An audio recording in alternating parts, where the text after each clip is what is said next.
तो आप सभी साथियों को मेरा नमस्कार। और आज के सेशन में आपका स्वागत करता हूं, अभिनंदन करता हूं।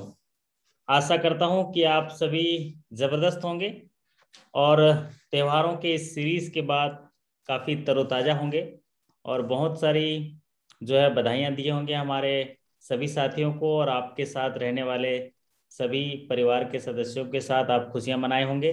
साथ ही साथ एक नई ऊर्जा आपको मिली होगी इन त्योहारों से, और खूब सारी खुशियाँ भी मिली होंगी। और इसी तरह आप खुश होके आगे बढ़ते रहें, ये मेरी शुभकामनाएं रहेंगी। और बहुत सारे साथी जो हैं जुड़ चुके हैं।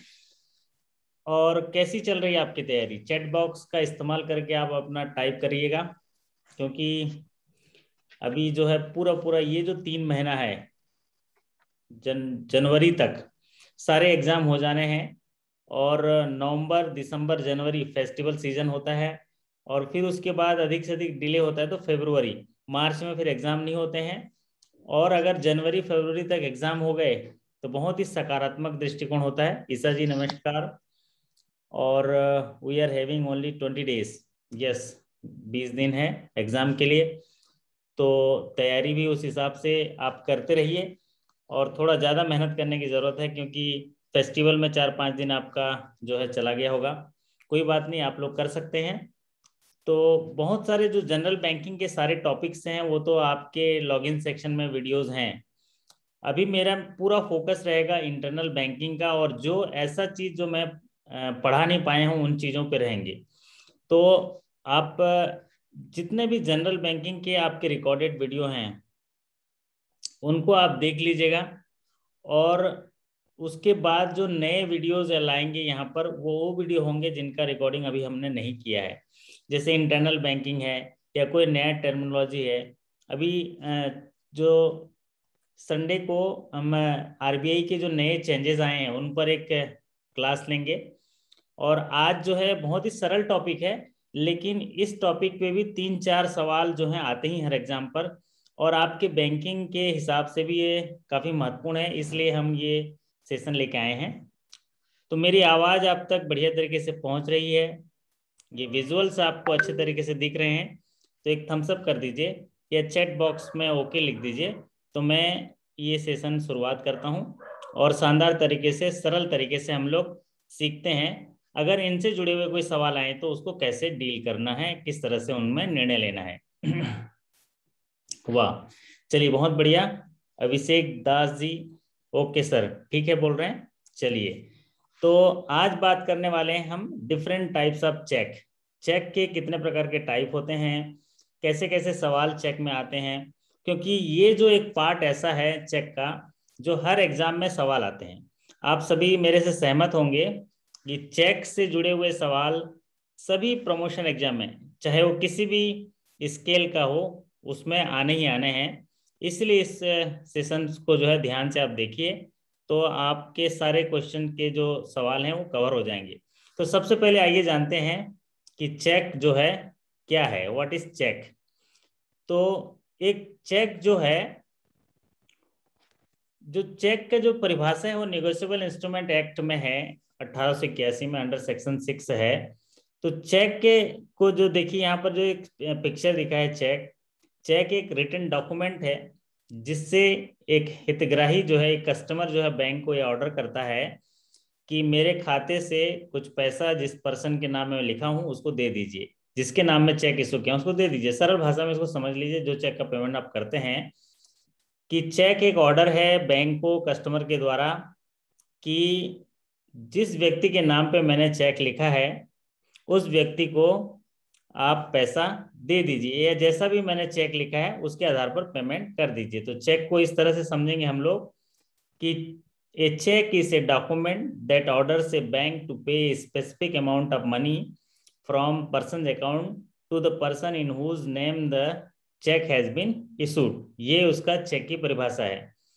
तो इस चेक में देखिए, इसमें ये वाला हिस्सा जो है काफी इंपॉर्टेंट होता है। एक तो चेक का नंबर रहता है पहला, दूसरा वाला हिस्सा रहता है एमआईसीआर कोड, और तीसरा वाला रहता है आपका बीएसआर कोड, जिसको आरबीआई अकाउंट कोड लिखा है, ये बीएसआर कोड। और आखिरी वाला रहता है ट्रांजैक्शन कोड। तो कोई साथी यहाँ पर कमेंट करके बता देंगे यहाँ जो 31 लिखा है ये कौन से चेक का ट्रांजेक्शन कोड है, क्योंकि उसका एक सेपरेट वीडियो मैंने बनाया है कौन कौन से ट्रांजेक्शन कोड होते हैं हर इंस्ट्रूमेंट के। तो यहाँ पर जो 31 है ये किस चीज का ट्रांजेक्शन कोड है, कोई साथी जरा बता देंगे। ये सेविंग का है, और सेविंग का भी कौन सा चेक है ये सेविंग का? यस ये sir ji at par cheque है सेविंग का। तो सेविंग के एट पार चेक में 31 होता है, और अगर एट पार चेक नहीं है, जो प्रीवियसली चेक था उसका कितना कोड था, उसका जो प्रीवियसली चेक था उसका ट्रांजेक्शन कोड 10 था। वाह रूपा जी, सत्यम झा जी, बहुत बढ़िया। तो कुछ साथी और जुड़े हैं उनको ले लेते हैं आप लोग की इजाजत हो तो चेक यहाँ पर हम जान पाए कि चेक एक ऐसा डॉक्यूमेंट है जिससे ग्राहक जो है बैंक को ये ऑर्डर करता है कि मेरे चेक में लिखी हुई राशि का भुगतान उस व्यक्ति को कर दीजिए जिसका नाम हमने चेक में उल्लेख किया है ना। अच्छी बात। हमारे एक साथी चलते फिरते पढ़ रहे हैं, एक जगह बैठ जाइए। चलिए अब बात करते हैं चेक से उसका परिभाषा कहाँ पर दी गई है।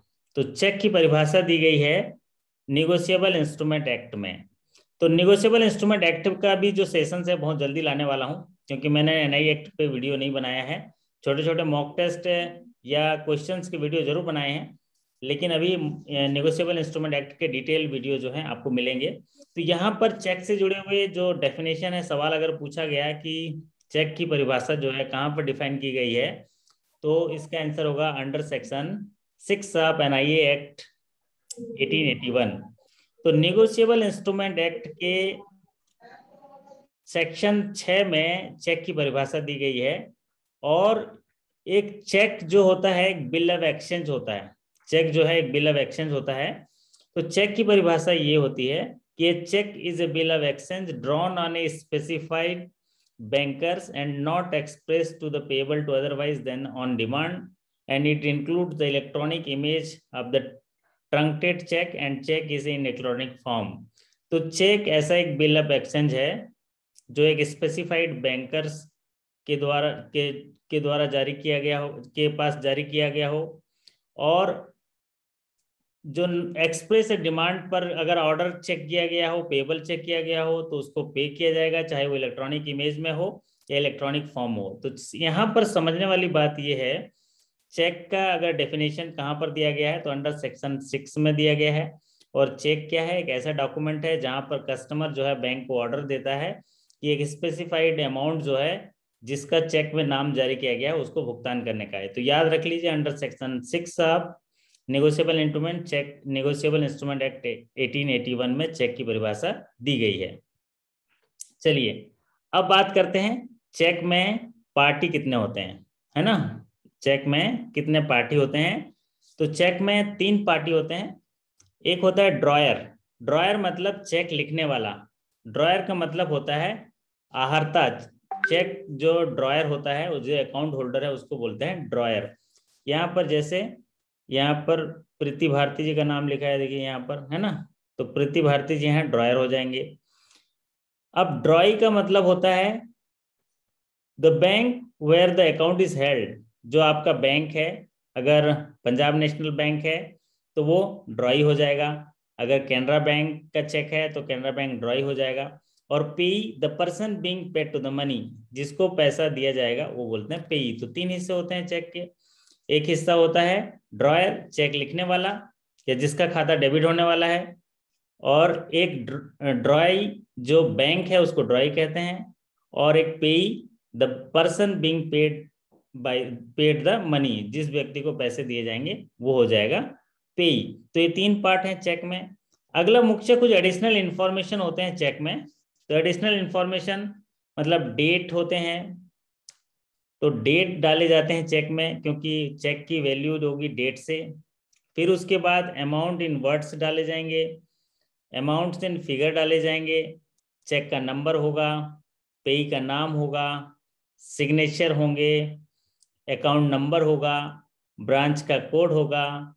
और इस तरफ जो है पर्पस, और ये अपने जो एक्नॉलेजमेंट रखता है कस्टमर उस तरफ एक्नॉलेजमेंट होता है। चेक में ये एडिशनल इंफॉर्मेशन होते हैं। ये एग्जाम के दृष्टिकोण से इंपॉर्टेंट नहीं है, जानने के दृष्टिकोण से इंपॉर्टेंट है। अब चेक में जो पार्टीज होते हैं वो किस तरह से होते हैं, देखिए। ड्रॉयर मतलब ये ओनर है चेक का, पूरा पूरा ओनर है चेक का। तो ये चेक का जो ओनर है ये किसी पेई के नाम में चेक जो है ड्रॉ करता है, चेक को लिखता है। अब ये पेई है, ये अपने बैंक के पास जाता है या सीधे ड्रॉयर बैंक के पास भी जा सकता है। तो ये दोनों बैंक में जा सकता है अपना। उस मान लीजिए चेक ड्रॉयर, हमारे मृत्युंजय जी ने चेक जो है पेई को लिखा, पेई रामलाल है। अब रामलाल का जो बैंक है पंजाब नेशनल बैंक है, और मृत्युंजय जी का बैंक है जो है कैनरा बैंक है। तो ये जो रामलाल है वो कैनरा बैंक भी जा सकता है अगर वैसे आदेश दिया गया वहां से लेने के लिए, यानी तो अपने बैंक भी जा सकता है पंजाब नेशनल बैंक, और वहां से कलेक्शन में भेज सकता है। तो ड्रॉयर का मतलब होता है चेक लिखने वाला, पेई का मतलब होता है बेनिफिशियरी जिसको पैसा मिलने वाले हैं। पेईज बैंक अगर वो कलेक्शन में डालता है या इलेक्ट्रॉनिक इमेज के माध्यम से भुगतान लेता है तो वहां पर जमा करेगा। तो पेईज बैंक क्या करेगा, उस चेक की ओरिजिनल कॉपी को अपने पास रखेगा और उसके इलेक्ट्रॉनिक इमेज को भेजेगा कलेक्शन के लिए ड्रॉयर बैंक के पास। और ड्रॉयर बैंक कौन सा है, जहां पर चेक लिखने वाले का खाता है। फिर ड्रॉयर बैंक जो है उसको क्लियरिंग सिस्टम्स के द्वारा उसको पेमेंट कर देगा और पैसा जो है रामलाल के पास चला जाएगा। तो ये चेक में पार्टीज हैं, ये तरीका है और आप सभी जानते हैं, और ये एग्जाम के दृष्टिकोण से इंपॉर्टेंट नहीं है। अब आते हैं टाइप्स ऑफ चेक, कितने प्रकार के टाइप्स होते हैं। टाइप्स ऑफ चेक में जो मैक्सिमम यहाँ पर जो पूछे जाते हैं वो क्रॉस चेक के बारे में पूछे जाते हैं। तो यहाँ पर देख लेते हैं जानने के लिए कि सभी प्रकार के चेक जो हैं कौन कौन से होते हैं। तो एक यहाँ पर पूरा एक तरीका बताया हूँ कि कौन से चेक जो हैं टाइप्स होते हैं। पहला है बियरर चेक, दूसरा है order cheque, cross cheque, open cheque, post dated cheque, antedated cheque, stale cheque, traveller cheque, account payee cheque, self cheque, mutilated cheque, banker cheques, blank cheque. तो ये तमाम तरह के चेक होते हैं। आइए एक एक करके जानते हैं कि कौन कौन से चेक जो है किस किस प्रकार के होते हैं। तो सबसे पहले जो बात करते हैं वो होता है बियरर चेक। और आप जो एज ए बैंक में हमारे केशियर साथी या जो भी ऑफिसर जो पासिंग में बैठते हैं तो वो जो है इसमें ज़्यादातर इसमें डील करते होंगे कैश में और चेक में। तो उसमें देखेंगे बियरर चेक। तो बियरर चेक का मतलब क्या होता है, सबसे महत्वपूर्ण चेक होता है बियरर चेक। बियरर चेक को हिंदी में धारक चेक भी कहते हैं। तो एक बियरर चेक वो चेक होता है जो उस चेक को धारण करता है, उसका भुगतान वो प्राप्त कर सकता है, उसको बोलते हैं बियरर चेक। यहाँ पर तस्वीर लगी है, आप देखे होंगे। बियरर चेक में यहाँ लिखा है पे टू अंकित शर्मा और बियरर, यहाँ पर लिखा है ना और बियरर। तो pay to Ankit Sharma or bearer, ऐसे केसेस में चेक जिसके हाथ में रहेगा उसको हम भुगतान कर देंगे, वो अंकित शर्मा हो, चाहे मृत्युंजय हो, चाहे प्रीति भारती हो या मुकेश जी हो, किसी को भी हम पेमेंट कर देंगे। तो इसको बोलते हैं बियरर चेक।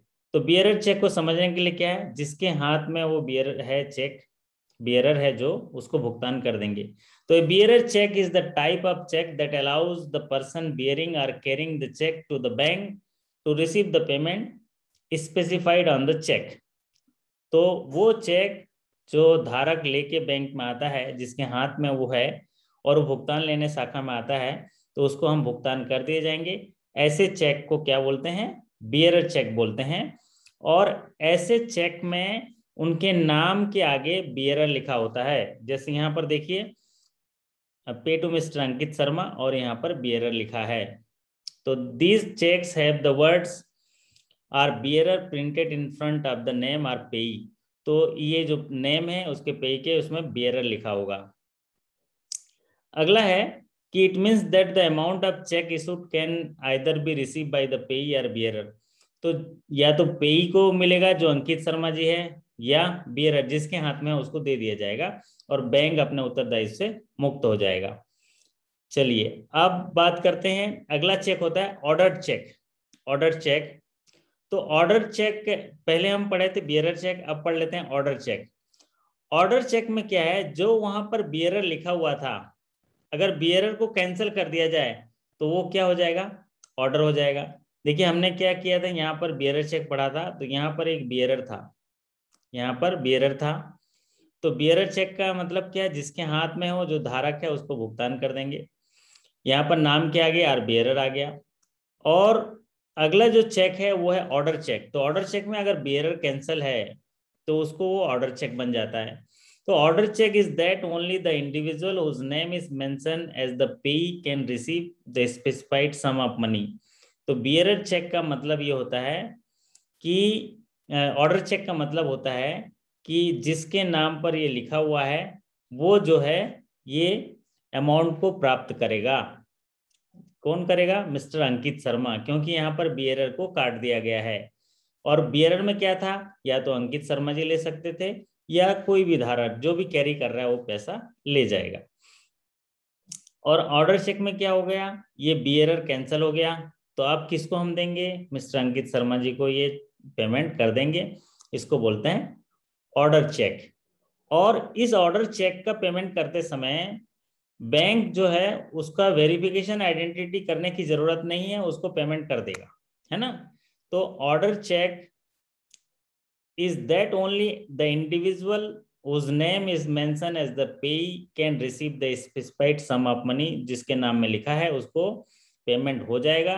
लेकिन the bank does not check the bearer's identity before making the payment, यहाँ पर जरूरत नहीं है आइडेंटिटी कार्ड लाने के लिए, है ना, ऑर्डर चेक में। अब बात करते हैं, दो चेक यहाँ पर डिस्कशन कर लिए, एक बियरर चेक जहां पर जो जिसका नाम लिखा हुआ है या जिसके नाम लिखा हुआ है या बियरर लिखा हुआ है उसको भुगतान करेंगे। और दूसरा है ऑर्डर चेक, जहां पर बियरर को कैंसिल कर दिया जाता है, बियरर को काट दिया जाता है, तो वहां पर ये क्या हो जाएगा, ये ऑर्डर चेक हो जाएगा। अगला जो चेक होता है क्रॉस चेक। तो सबसे ज्यादा सवाल जो पूछे जाते हैं वो इसी चेक के बारे में पूछे जाता है। हर एग्जाम में एक सवाल पूछा जाता है कि क्रॉस चेक किसे कहते हैं। तो आप लोग जरा टाइप करके बताइए, जो ज्यादातर सवाल जो आता है क्रॉस चेक आता है। क्रॉस चेक आता है तो उसका सवाल लिखते हो, to transfer parallel line on the top of the cheque is called cross cheque. अगर किसी चेक के ऊपरी हिस्से में दो समानांतर लाइनें खींची गई हों तो उसको बोलते हैं क्रॉस चेक। यहाँ पर आप देख सकते हैं दो पैरेलल लाइन यहाँ पर खींची गई है। तो parallel line on the top left corner of the cheque with the word account pay written cross cheque. मतलब यहाँ पर दो अगर लाइन खींची गई है तो इसका मतलब ये होगा, ये क्रॉस चेक होगा। और इस चेक का भुगतान जो है खाते में ही किया जाएगा। Means it will be only transfer to the individual organisation whose name is mention as the payee. तो यहाँ पर जो पेई का नाम लिखा होगा उसी में ही ये इसका भुगतान किया जाएगा, इसको बोलते हैं क्रॉस चेक। तो क्रॉस चेक से जुड़ा हुआ ज्यादातर सवाल यही पूछा जाता है कि क्रॉस चेक क्या होता है। तो दो पैरेलल लाइन, किसी चेक के फेस में दो पैरेलल लाइन हो तो उसको क्रॉस दिया जाता है। और क्रॉस चेक का मतलब ये होता है कि इसका भुगतान नगद नहीं किया जाएगा, उसको अकाउंट में ही किया जाएगा और उसी व्यक्ति को किया जाएगा सेम नेम सेम कैपेसिटी से। तो it will be only transfer to the individual organisation whose name is mention as the payee. जैसा नाम लिखा है, सपोज विष्णु ठाकुर नाम लिखा हुआ है और अगर वहाँ विष्णु गुप्ता लिखे होंगे तो वहां पर पेमेंट नहीं होगा। जैसा नाम लिखा होगा, जैसा मेंशन होगा वैसा जाएगा। अभिषेक जी बहुत बढ़िया। चलिए अब बात करते हैं ओपन चेक।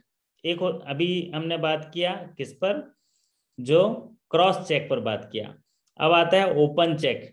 ओपन चेक एक ऐसा इंस्ट्रूमेंट है जो क्रॉस नहीं हो उसको बोलते हैं ओपन चेक। जो आप सोचिए एक चेक क्रॉस है तो वो क्रॉस चेक हो गया, अगर एक अनक्रॉस चेक है तो वो उसको बोलते हैं ओपन चेक। और एक ओपन चेक जो होता है वो कैश भी हो सकता है और ट्रांसफरेबल भी हो सकता है, जैसा पेई लिखा है वैसा हो सकता है। तो इसमें समझने वाली बात नहीं है। ये क्रॉस चेक में अगर दो पैरेलल लाइन है तो इसका भुगतान जो है इंडिविजुअल जिसका नाम मेंशन किया गया या जो भी ऑर्गेनाइजेशन उसका नाम मेंशन किया गया उसी को होगा, इसको क्रॉस चेक बोलते हैं। अगर किसी चेक में क्रॉस नहीं है मतलब an open it is called open check and open check does not have the cross line and open cheque can be cash transferable by payee. तो ये जो पेई है इसको ट्रांसफर कर सकता है, लेकिन क्रॉस चेक में अगर यहाँ मिस्टर अंकित शर्मा लिखा है तो अंकित शर्मा जो है इसको किसी और को ट्रांसफर नहीं कर सकता, उसको पेमेंट लेना पड़ेगा। लेकिन यहाँ पर अनक्रॉस चेक है जिसको ओपन चेक यहाँ बात कर रहे हैं, मतलब यहाँ पर जो पेई है वो कैश ले सकता है और इसको ट्रांसफर भी कर सकता है दुष्यंत कुमार जी को या किसी को भी। चलिए अब बात करते हैं, अगला चेक है इसको बोलते हैं post dated check. Post dated check, तो पोस्ट डेटेड चेक के बारे में भी सवाल पूछता है, हायर स्केल में भी सवाल पूछता है कि पोस्ट डेटेड चेक क्या है, और जब पोस्ट डेटेड चेक को जानते हुए भी हम लोग बहुत गलत कर देते हैं। पोस्ट डेटेड चेक को समझ लीजिए कि ऐसा चेक जो बैंक पास आता है और जिसमें तारीख जो है, जिस तारीख को बैंक में वो चेक प्राप्त होता है उसके बाद वाली तारीख डली हो, उसको बोलते हैं post dated check. Post dated check का मतलब देखिए, मैंने यहाँ उदाहरण के तौर पे आपको लिखा है, यहाँ एक चेक आपके पास प्रेजेंट हुआ, चेक में तारीख डली हुई है 12 नवंबर 2022, और आज कौन सी तारीख है, आज तारीख है 12 नवंबर 2021। तो आज हम इस चेक को देख रहे हैं तो हमारे लिए चेक क्या होगा जी, पोस्ट डेटेड चेक होगा, होगा ना, पोस्ट डेटेड चेक होगा ये हमारे लिए। तो जिस तारीख को आप चेक रिसीव हुआ उस तारीख के बाद अगर चेक पर डेट पड़ी हो तो उसको बोलते हैं पोस्ट डेटेड चेक। ऐसे चेक ज्यादातर बैंक जब ईएमआई लेते हैं, लोन देते हैं ना, तो हमको 36 महीने का अगर किस्त है तो हर महीने के हिसाब से, डेट के हिसाब से हम लोग क्या करते हैं, उनसे चेक रिसीव कर लेते हैं और जैसे जैसे तारीख होता है वैसा लगाते हैं, तो उसको क्या बोलते हैं, पोस्ट डेटेड चेक। तो आप इसका नाम ज्यादा जानते होंगे और इसको जानते भी हैं, post dated cheque.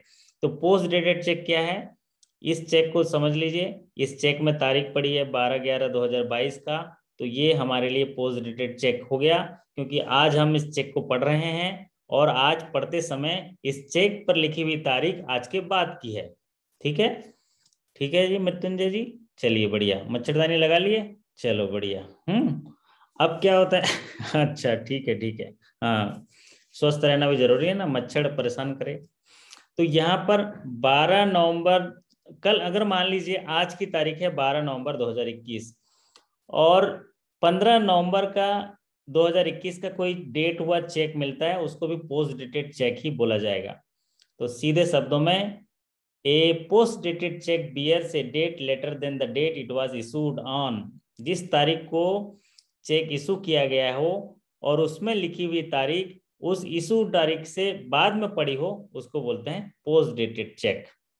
A post dated cheque bears the date later than the date it was issued. आज साइन करके किसी ने दे दिया और उसमें तारीख कल की लिख दी, तो क्या होगा वो, post dated cheque. It can be only cashed after the date specified by the payer. तो ये जो चेक लिखी गई है पोस्ट डेटेड चेक, वो उसी तारीख को पेमेंट किया जाएगा जिस तारीख को उसने, पेयर ने लिखा है इस तारीख को पेमेंट किया जाएगा। और पोस्ट डेटेड चेक जो है वो वैलिड कब होगा, can be valid after the mention date. जिस तारीख को तारीख लिखा गया उस तारीख से वैलिड होगा, उसके पहले नहीं होगा। मान लीजिए हमारे मृत्युंजय जी को कोई 20 नवंबर का 1 लाख का चेक दे दिया और ये आज ही कल ही पहुंच गए बैंक को, दो भाई हमको चेक मिला है पेमेंट दो, तो वैलिड नहीं होगा, वो 20 तारीख के से ही वैलिड होगा और 20 तारीख से लेके उनकी जो एक्सपायरी जो होती है उस तारीख पर, वैलिडिटी पीरियड के अंदर वो वैलिड होगा। चलिए अगला महत्वपूर्ण जो है ये एंटीडेटेड चेक। एंटीडेटेड चेक, ये जो पोस्ट डेटेड चेक और एंटीडेटेड चेक है ना, इसके सवाल जो है इंटरव्यू में ज्यादा पूछे जाते हैं, इंटरव्यू में पूछे जाते हैं, और प्रमोशन एग्जाम में पोस्ट डेटेड का और एंटीडेटेड का भी पूछे जाते हैं, लेकिन ज्यादातर ये इंटरव्यू में पूछे जाते हैं। तो एंटीडेटेड चेक क्या है, आज हमको कोई चेक प्राप्त हुआ और उस चेक में लिखी हुई तारीख आज से पहले की है, तो उसको बोलते हैं एंटीडेटेड चेक। आज तारीख है देखिए 12 नवंबर 2021 और यहाँ पर हमें जो चेक मिला है वो है 12 अक्टूबर 2021 का, तो ये चेक क्या कहलाएगा, ये एंटीडेटेड चेक कहलाएगा। A check is called antedated check when you write a date on check that is earlier than the date on which it is presented to the bank is called antedated check. आज समझ लीजिए आपके bank में कोई customer ये check लेके आता है, जो चेक आपके सामने है जिसमें 12 अक्टूबर 2021 का डेट पड़ा हुआ है, तो वो चेक को कहलाएंगे एंटीडेटेड चेक। तो एंटीडेटेड चेक मतलब जिस तारीख को प्रेजेंट किया उसके पहले की डेट रखी है, तो एंटीडेटेड चेक होगा। और इसका भुगतान आप करेंगे कि नहीं करेंगे? जी हाँ, जरूर करेंगे, अगर ये वैलिड है तो। अगर इसी चेक पर तारीख जो है 12 जुलाई 2021 का लिखा हो तो ये एंटीडेटेड चेक होगा, ठीक है। लेकिन इसका भुगतान नहीं करेंगे क्योंकि उसकी वैलिडिटी पीरियड खत्म हो गई। तो एंटीडेटेड चेक का मतलब क्या हुआ कि जिस तारीख को चेक प्रेजेंट किया जा रहा है उस तारीख से पहले की अगर डेट डली है तो उसको बोलते हैं एंटीडेटेड चेक। और एंटीडेटेड चेक जो उसका भुगतान है वो बैंक करेगी, विद इन वैलिडिटी पीरियड में होगा तो करेंगी। चलिए अब बात करते हैं अगले। तो दो तरह के चेक का भी ये देखिए, पोस्ट डेटेड चेक जहां पर आज चेक प्रेजेंट हुआ, चेक पर लिखी हुई तारीख आज के बाद की है तो पोस्ट डेटेड चेक। आज चेक प्रेजेंट हुआ, चेक पर लिखी हुई तारीख चेक से पहले की है तो एंटीडेटेड चेक। और अगर ये सवाल पूछा जाए कि आज जो है दो व्यक्ति आते हैं और एक व्यक्ति एंटीडेटेड चेक लेके आता है, एक व्यक्ति पोस्ट डेटेड चेक लेके आता है, तो किसका पेमेंट करेंगे आप? तो टाइप करके बताइए। अगर आज काउंटर पे आप हैं और काउंटर पे जो है एक व्यक्ति जो है दो तरह का चेक लेके आता है, एक एंटीडेटेड चेक और एक पोस्ट डेटेड चेक, तो ईसा जी बताइए कि आप काउंटर पे आता है चेक तो किसको पेमेंट करेंगे? तो वो करेंगे antedated cheque if it is valid, it is within validity period. एक एंटीडेटेड चेक का भुगतान कर देंगे और पोस्ट डेटेड चेक का भुगतान नहीं करेंगे क्योंकि उसका समय अभी आया नहीं है। चलिए बहुत बढ़िया अभिषेक जी। अभिषेक जी ने और बढ़िया लिख दिया कि antedated cheque if it is not stale. तो चलिए भाई, है ना, अब स्टेल चेक के बारे में देख लेते हैं। स्टेल चेक, इसके बारे में भी सवाल काफी पूछता है। स्टेल चेक क्या है? अगर एक चेक पर लिखी हुई तारीख ऐसी हो कि आज हमारे पास प्रेजेंट होने समय वो उसकी वैलिडिटी पीरियड खत्म हो गई हो तो उसको क्या बोलेंगे? स्टेल चेक बोलेंगे। चेक अगर एक्सपायरी हो गया है तो उसको बोलते हैं स्टेल चेक। और देसी भाषा में हमारे एक साथी ने लिख दिया बासी चेक, है ना, बासी चेक लिख दिया। ये समझने के लिए बहुत अच्छा है। हालांकि ऑप्शन में ऐसा नहीं रहेगा बासी चेक करके, है ना, वहाँ कुछ और ऑप्शन रहेगा। लेकिन हाँ, अपने आप को समझने के लिए, कॉन्सेप्ट समझने के लिए ठीक है बासी चेक। बासी तो एक बार लोग खा ही लेते हैं, लेकिन ये स्टेल चेक को नहीं खा पाओगे आप, है ना। स्टेल चेक तो चलेगा ही नहीं। तो स्टेल चेक का मतलब क्या है? एक check has already passed its validity date and can no longer be cashed, उसका भुगतान बिल्कुल नहीं होगा, उसको बोलते हैं स्टेल चेक। एक स्टेल चेक जिसकी वैधता खत्म हो गई है, जिसकी वैलिडिटी पीरियड जो है खत्म हो गई है, उसको बोलते हैं स्टेल चेक। और ये चेक की वैलिडिटी कितने महीने की होती है?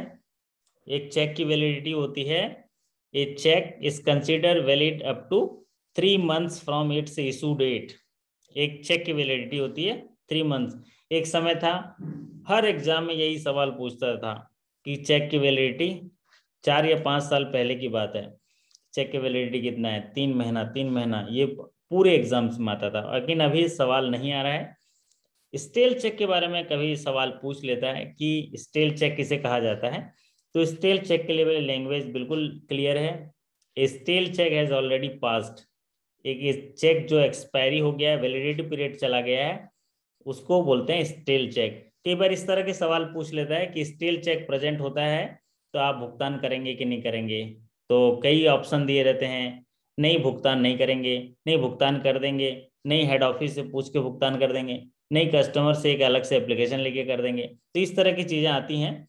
लेकिन स्टेल चेक जो है कैन नॉट बी कैश्ड, तो स्टेल चेक जो भुगतान नहीं होंगे। चलिए अब बात करते हैं अगले चेक के बारे में। अगला चेक होता है ट्रेवलर चेक। तो ट्रेवलर चेक ज़्यादातर जो फॉरेन कंट्री ट्रेवलिंग वगैरह करते हैं उनके लिए ट्रेवलर चेक इशू होते हैं, और ट्रेवलर चेक जो है पहले से ही पैड होते हैं। तो ट्रेवलर चेक जो है पहले से ही पैड करके लेके जाते हैं। तो ये चेक जो है बैंक इशू करता है।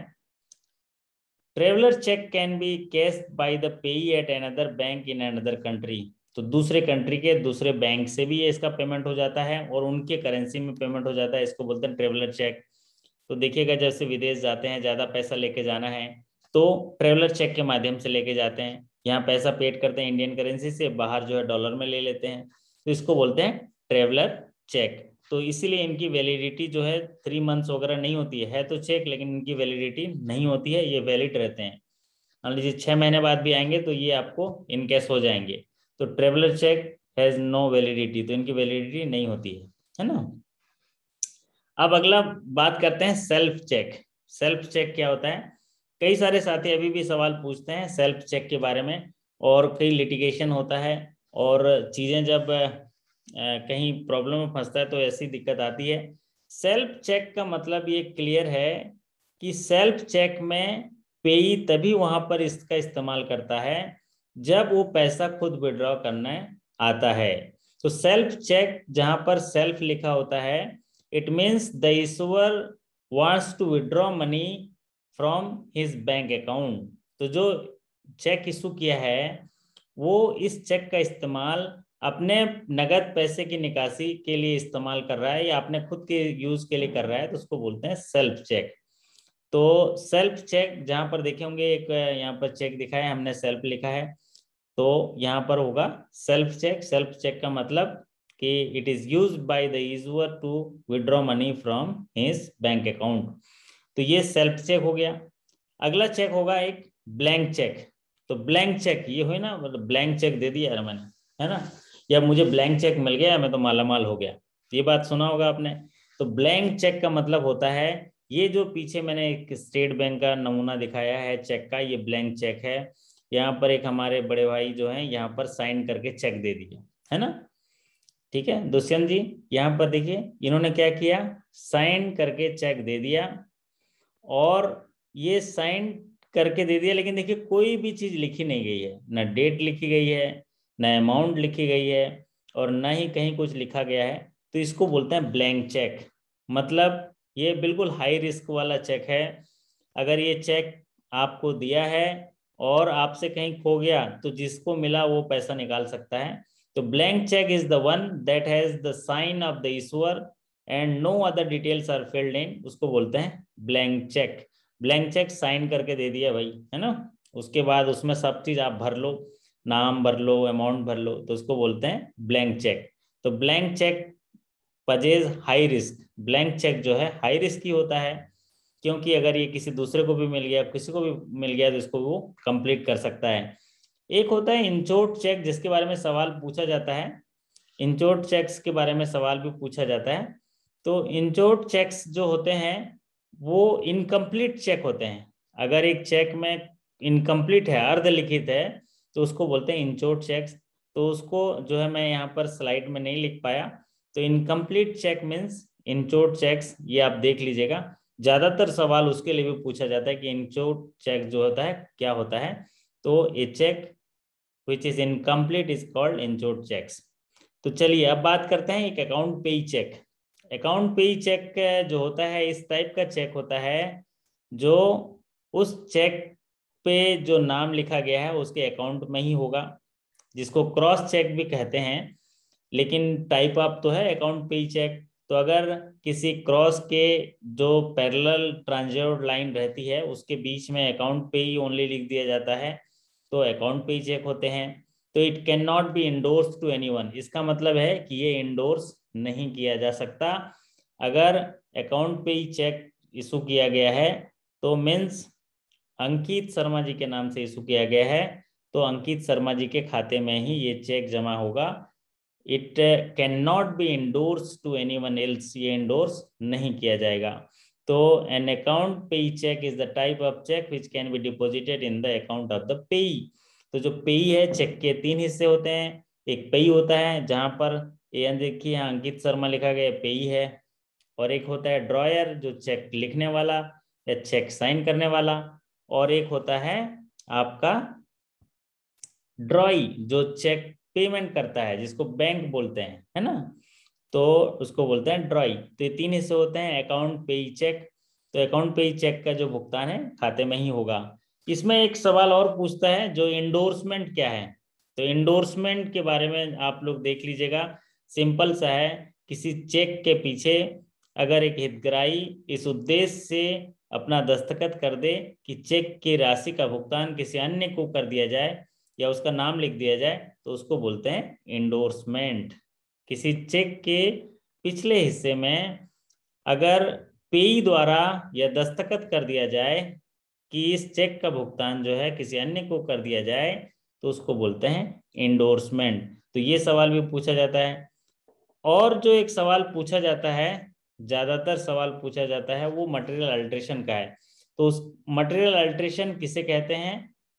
तो मटेरियल अल्ट्रेशन क्या होता है, मान लीजिए यहाँ पर ये चेक है, तो ये चेक है, तो इस चेक में आप अगर कोई भी राशि, अगर ये इनकम्प्लीट चेक है, यहाँ पर पे टू सुरेश कुमार और नाम वगैरह भर देंगे तो ये मटेरियल अल्ट्रेशन नहीं कहलाएगा। मटेरियल अल्ट्रेशन क्या कहलाएगा? अगर एक बियरर चेक है, बियरर चेक है और नहीं, एक ऑर्डर चेक है, ऑर्डर चेक को अगर कैंसिल करके बियरर बना दिया जाए तो मटेरियल अल्ट्रेशन होगा। अगर डेट लिखी हुई है, डेट को काट के बदल दिया जाए तो मटेरियल अल्ट्रेशन होगा।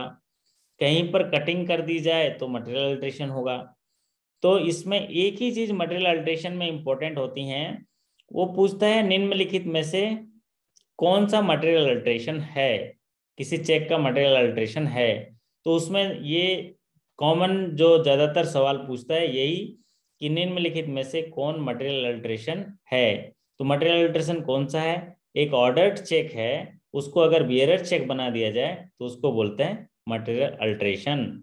एक ऑर्डर चेक है, उसको अगर बियरर चेक बना दिया जाए तो उसको बोलते हैं मटेरियल अल्ट्रेशन। अब ऑर्डर चेक क्या होता है, आपने पढ़ा है कि ऑर्डर चेक का मतलब क्या है, जिस व्यक्ति का नाम लिखा गया है, पेई का नाम लिखा गया है, उसी को भुगतान होगा, है ना। और बियरर चेक क्या है? जो पेई का नाम लिखा हुआ है उसको भी हो सकता है, या जो धरा है उसको भी हो जाएगा, कोई भी लेके आएगा उसको पेमेंट कर देंगे, इसको बोलते हैं बियरर चेक। तो एक ऑर्डर चेक को अगर कैंसिल कर दिया जाए, बियरर बना दिया जाए, तो उसको बोलते हैं मटेरियल अल्ट्रेशन। बाकी किसी तरह की राशि डाल दी जाए, खाली चेक को भर दिया जाए, तो मटेरियल अल्ट्रेशन नहीं कहलाता है। चलिए, ये अकाउंट पे ही चेक है। तो आज कम से कम 10-11 चेक के बारे में हम लोग जानकारी हासिल करने की कोशिश किए हैं, और आज के सेशंस में सिर्फ चेक के बारे में ही हम पढ़ पाए। ये इसका पीडीएफ मैं आपके लॉगिन सेक्शन में अपलोड कर दूंगा, और आप जो हैं अभी कोई सवाल पूछना चाहेंगे तो 2 से 3 मिनट या 5 मिनट में आपके साथ हूँ। तो आप लोग का हौसला अफजाई करता हूँ, जिस काम को काम करने में हद की पार ना हो, काम किस काम का। साधारण काम तो कोई भी लोग कर लेंगे, है ना, साधारण चीजें तो कोई भी कर लेंगे, लेकिन जिस काम में काम करने की हद पार ना हो, वो काम किस काम का। समान परिस्थितियों में तो कोई भी काम कर लेता है, असाधारण परिस्थितियों में काम कर जाए, है ना, तो वो जबरदस्त होता है। तो ये सेशंस जो है हम यहीं पर आज के चेक के बारे में ही समाप्त करते हैं। कल थोड़ा लंबा सेशन करेंगे, और चीज़ें जो हैं कल किसी बैंक के इंटरनल पॉलिसी के बारे में, और जो कुछ हमारे पंजाब नेशनल बैंक के साथियों के लिए भी सेशंस करेंगे। तो इंटीमेशन मैं दे दूंगा, और 2 दिन छुट्टी सेशंस करने वाले हैं हम। और कोई साथी जो है अपना सवाल करना चाहते हैं वो माइक्रोफोन ऑन करके सवाल कर सकते हैं और पूछ सकते हैं, नहीं तो फिर आप लोग अपना तैयारी करिएगा। किस तरह से तैयारी करनी है, देखिए आपके पास आपका लॉगिन सेक्शन है जिसमें जनरल बैंकिंग के सारे वीडियोस हैं, रिकॉल क्वेश्चन है, पीडीएफ नोट्स है, मॉक टेस्ट है। और मैं अभी आने वाले समय में वो वीडियो बनाऊंगा जिसका वीडियो आपके लॉगिन सेक्शन में नहीं है। जैसे अभी पिछले 6 से 7 महीने में जो जो चेंजेस हुए हैं, तो कल हम उसका वीडियो लाएंगे जो जो चेंजेस हुए हैं, और वो उस पर चर्चा करेंगे। फिर कुछ साथियों के और डाउट क्लियरिंग सेशन रखते हैं हफ्ते में, तो कल भी डाउट क्लियरिंग सेशन रहेगा। या सवाल जो भेजे होंगे उनके लिए वीडियो बनाऊंगा। अभी जो है आपके मन में कोई प्रश्न है, किसी भी किस्म का प्रश्न होगा तैयारी से जुड़े हुए चीज़ों के लिए, उसके लिए पूछ सकते हैं। तो स्वागत है, ये सेशन, ये जो मंच जो है मैं साझा कर रहा हूँ आप लोग के साथ। सवाल आमंत्रित हैं। मुकेश जी, नींद लग रही है? वाह। हाँ, नहीं लग रही है? आप तो क्या पूरा टार्च लगाए हो अपने चेहरे पे, है ना? आपकी आवाज़ तो नहीं आ रही है? जब आप साथ में हो तो नींद नहीं आती सर। क्या बात है। उस रात से क्या शिकवा जिसमें जिसमें नींद नहीं आती, कसूर तो उस चेहरे का है जो रात भर में सोने नहीं देता। देखिए एक्चुअली समझ गए, सब नक्श। सो गए हैं ना, तो उनको डिस्टर्ब नहीं करना चाहता लाइट ऑन करके, तो इसलिए थोड़ी सी लाइट हल्की सी जलाई हुई है। अच्छा अच्छा। आज एक साथी ने फोन किया, बोले सब हमको ताना मारते हैं सर, मैं पास होऊंगा कि नहीं। तो मैं बोला आपका मन क्या कह रहा है, आपका मन क्या कह रहा है? तो बोले सर मतलब सब तो तान मेरे को बोलते हैं, ताना मारते रहते हैं कि पिछले साल भी फेल हो गए, इस साल भी फेल हो जाओगे। मैं बोला दूसरा क्या बोलते हैं पता नहीं, आप क्या बोल रहे हो बताओ।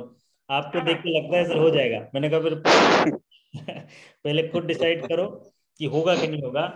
क्योंकि हम सोचते तो हैं हमारा होगा, लेकिन हम खुद नहीं भरोसा करते हैं हमारा नहीं होगा, इसलिए वो ऊपर वाला ही बोलता है ये तो चाह ही नहीं रहा है होगा। उसने फेंके मुझ पे पत्थर में पानी की तरह और ऊंचा उठ गया। उसने फेंके उसने फेंके पत्थर मुझ पर, मैं पानी की तरह और ऊंचा उठ गया। और सारी बिरादरी ने जो फेंके मुझ पे पत्थर बेहिसाब, मैंने उनको इकट्ठा करके अपना घर बना लिया। और फेंको पत्थर, है ना? है दुश्मन, और फेंको पत्थर। हम क्या करेंगे? यस। बढ़िया इकट्ठा करेंगे, अपना घर बनाएंगे, कमरा और बन जाएगा। फ्री जी फ्री में जी। लेबर नहीं। तो इसीलिए बाहरी दुनिया कुछ भी बोले, आपको अपना घर बनाना है, वो पत्थर फेंके उसको रख लो, थोड़ा सा खिड़की उड़की बनाने में काम आएगा, ठीक है? कैनरा बैंक के लिए मैं तैयारी कर रहा हूँ अभिषेक जी। कैनरा बैंक के लिए एक इंटरनल ऑडिट पॉलिसी पे नेक्स्ट जो है सेशन आने वाला है। म्यूटिलेटेड चेक्स के बारे में है। म्यूटिलेटेड चेक्स मतलब बहुत सारे कटिंग्स वटिंग्स हो जाते हैं ना, एक दो जगह जो कटिंग हो जाती है उसको म्यूटिलेटेड चेक बोलते हैं। और उसके बारे में ज़्यादा इम्पोर्टेंट और नहीं है। म्यूटिलेटेड चेक मतलब बहुत ज़्यादा वहाँ कटिंग हो जाती है, वो म्यूटिलेटेड चेक है। और आजकल जो मैनुअल ऑफ इंस्ट्रक्शन के हिसाब से ऐसे चेक का भुगतान करने पर पाबंदी है, रोक लगा दी गई है। ऐसे केसेस में फ्रेश चेक मंगाइए। एक और सेशन छोटा सा और भी आएगा बीच में, जिसमें पॉजिटिव पे मैकेनिज्म पे चर्चा करेंगे। तो वो 15 से 20 मिनट का सेशन रहेगा पॉजिटिव पे मैकेनिज्म पे। बैंक ऑफ बड़ौदा के लिए भी बोल रहे हैं, ठीक है? सभी लोगों का मैं क्यों है, मैं कल छुट्टी का दिन है तो एक टाइम टेबल बना दूंगा, जिसमें डेट वाइज बैंक के हिसाब से हम लोग सेशन लाएंगे। अच्छा रहेगा मुकेश जी? जी बिल्कुल। हाँ, बढ़िया बढ़िया। चलिए, और कोई सवाल तो नहीं है, सरल सा टॉपिक था, मैं आपसे बात करने के लिए आ गया। बाकी तो ये सब जानते हैं। गिफ्ट चेक जो ऐसे होते हैं जहां पर आप पहले से ही पेड कर देते हैं राशि, और उस चेक जो है उस चेक का इस्तेमाल करते हैं। और आजकल गिफ्ट चेक जो है आप लोगों के बैंक में, किसी के बैंक में भी चल रहा है कि गिफ्ट चेक? वैसे सब गिफ्ट चेक बंद हो गया है, लेकिन गिफ्ट चेक का मतलब ये है कि किसी पर्टिकुलर व्यक्ति के नाम से जारी किया जाता है, और पहले से ही वो पेड होता है, और वो चेक का इस्तेमाल जो है वो उस व्यक्ति विशेष के लिए करते हैं, उसको बोलते हैं गिफ्ट चेक। एक बार यूज हो जाता है वो उस राशि का, वो गिफ्ट चेक है। गिफ्ट कार्ड का टाइम आ गया, यस, गिफ्ट कार्ड का टाइम आ गया। चलिए, तो आप सभी साथियों के अच्छे कार्य निष्पादन और शानदार स्वास्थ्य, बेहतरीन जीवन, जबरदस्त सफलता, और बेहतरीन तरीके से जो आप लोग ऊर्जावान साथी हैं, उनके शुभकामनाओं के साथ आपकी सफलता और सकुशलता की कामना करके आपसे विदा लेते हैं। कल फिर मुलाकात करेंगे नए सेशन में, तब तक के लिए आपका धन्यवाद। नमस्कार, शुभ रात्रि, शब्बा खैर। Thank you so okay much. Sir, good night जी। Good night.